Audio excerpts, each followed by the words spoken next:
Hi, it's Molly and Joe again talking about our ongoing sex experiment, which I thought would end a lot sooner than 9.5 weeks of sex every day. And it hasn't ended yet. It definitely hasn't ended. I think we're getting revved up. I think so too. Yeah. Yeah.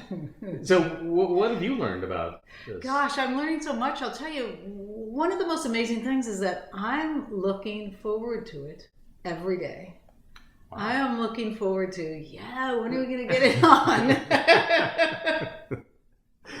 That's amazing, because you'd think after that many days in a row, you'd be kind of like, oh, not again. Yes. Although, I've had a few of those moments, but he draws me out of that very quickly.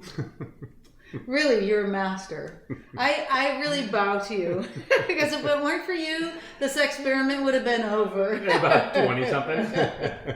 It's just so exciting. I feel so connected to you, sexually connected to you, which I have always felt. Yeah. But it's revved up into high gear.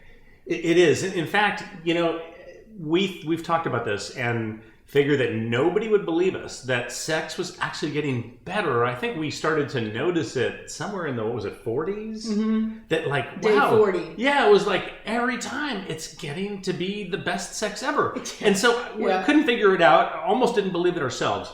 So I went and did a little research because I thought, maybe this is similar to what they call a runner's high. And so I looked up what that is, and what some people say is that a runner's high is when your brain finally comes to the realization that this effort is not going to stop anytime soon. And so what it does is it puts out endorphins and other chemicals to compensate for that. So I think what's happening is our brains know this isn't stopping anytime soon, probably because we're so competitive. And so it's putting out additional endorphins than we would normally be getting. And other hormones that make you horny.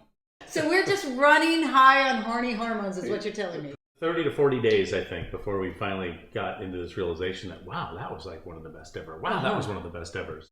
I think if you had sex several times a week and that you talked about it in between, I think that's part of keeping the high going. Right. Is that we're having these conversations about it all the time. Yeah. So it makes it much easier to move into that experience. Stay with us. We'll keep you posted on how it goes.